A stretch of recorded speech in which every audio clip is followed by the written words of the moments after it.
the two main roof systems that you're going to see on proposals are hot asphalt, which is what you have here. It's historically the good old-fashioned layers of hot asphalt with fiberglass in between to create a built-up repetitive protection system. Many people are not doing hot asphalt anymore because for several reasons. Carrying the hot asphalt requires a certain certificate of insurance that a lot of people don't want to pay for anymore. You know, people want so the other roof system is single ply, which is many people call TPO. There's different kinds of single ply, but the most popular one is TPO. TPO stands for a very long thermopolyethylene. I can't even say the rest of the word. It's plastic. It's a white plastic roof. Okay. And it's one layer. So if you look over here at the theater, you can see what that looks like. Many people want that. It's attractive to them because it reflects the sun. It withstands ponding water, which, by the way, you have an issue with here. This is all the darkness is water that's held on the roof.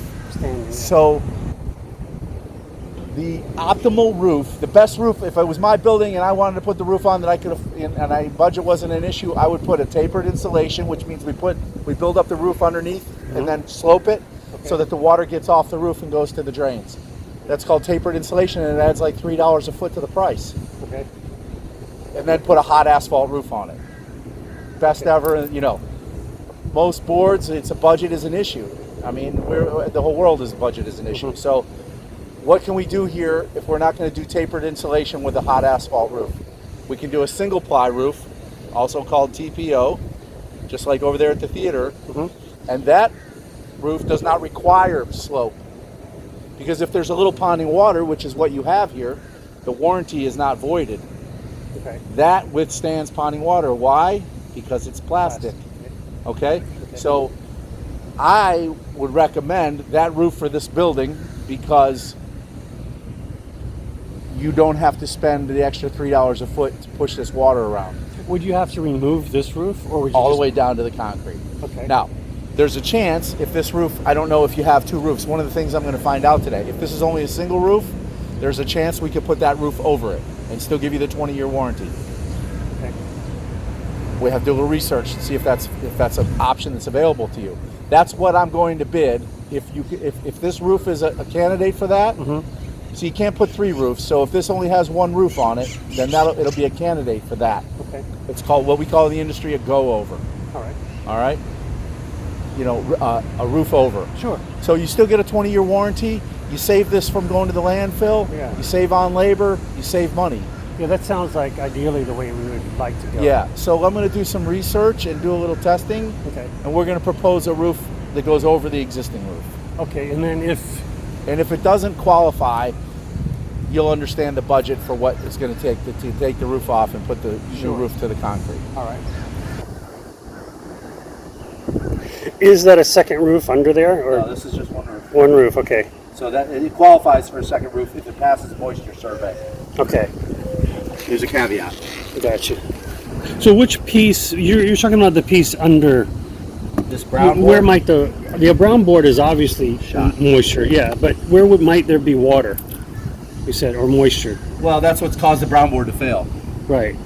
See how Sure. this has all been holding water? Mm-hmm. That's why this brown board is not solid anymore.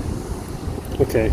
So the only way to do it is to have a testing lab come out here and do a heat scan on the roof, and it tells us how much water is in the roof. Okay. We have to assume that it's savable, you know? Mm-hmm. Do a few remedial repairs if there's a couple of bad areas, and then we put the new roof on. Okay. I mean, the new roof comes with the same warranty whether we tear off the old one or not. So we want to try to leave the old one, Of course. for this cycle. Of course. Because there's no point in paying that to send this to the landfill if you don't have to. Sure. No, we feel the same way.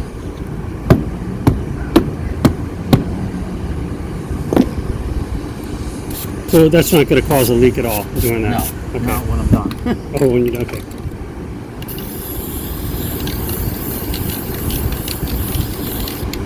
And when will you send the lab out for testing? Well, that would be if we agree. If you hire us, then we'll do that. Well, the thing is, we don't know. You just have to. How will we know the cost? Well, we can give you the budget for with and without. or you could hire the engineer yourself, and then give that report to all your roofers. You know, No, I understand. That's why I was wondering. It sounds like a job to do. moisture survey is less than $1,000. So I mean, to come out here and do it and find out that it's a candidate is well worth the effort, Okay. because you're going to save many thousands of dollars by doing that. Okay. So how do we hire someone just to do that? I can give you I can Okay. introduce you to those guys. All right. There's several places that do it.